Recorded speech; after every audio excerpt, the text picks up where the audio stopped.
because joining us now is Democratic Congressman Steny Hoyer of Maryland, the former longtime Democratic majority leader and whip as well.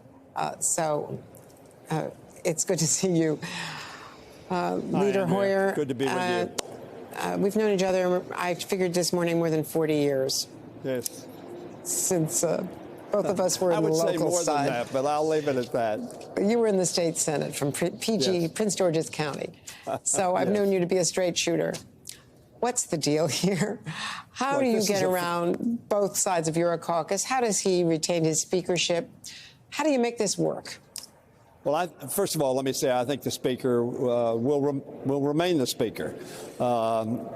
And what you had one of John Boehner's people on just previous to me. Frankly, what did John Boehner do? John Boehner, we knew we had to do certain things, and his members wouldn't support it. He came across the aisle. He got some of his people, a lot of our people, and we passed it, mostly about fiscal issues, but some others as well. This is a phony issue.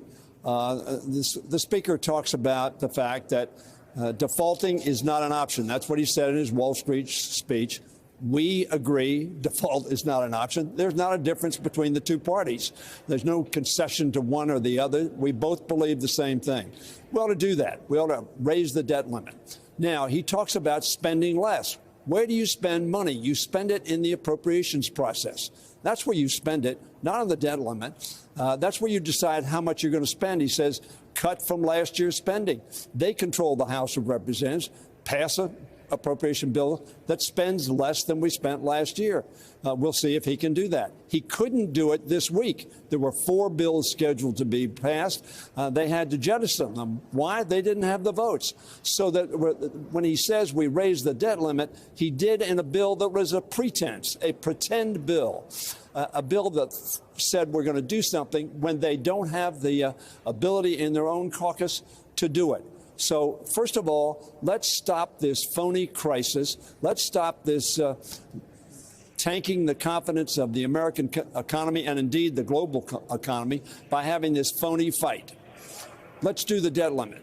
I believe that there are the votes on the floor of the House of Representatives if the Speaker, who he says he won't do it, will bring a clean debt limit to the floor. If he doesn't do that, let's make a deal. We understand that that's, the process of democracy. But let's make one that's reasonable, and let's make one that he can pass bills on. So have him pass appropriation bills. That's what the president's talking about. The president showed him a real budget that if we had the majority, I think we could pass. He can't pass his budget that he passed because it was a pretense. So it's sad that we continually have this drama on a phony issue and pretend to the American people.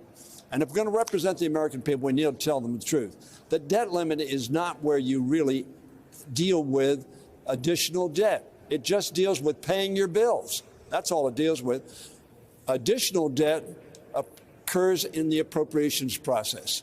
They're in charge of the House of Representatives. Pass appropriation bills that carry out their budget. I don't think they can do it, very frankly, because they're draconian, and they cut education, they cut veterans' benefits, they cut health care, they cut things that people absolutely need to have, and they know they need to have them. So when the rubber touches the road, people are going to find out, no, we don't want that.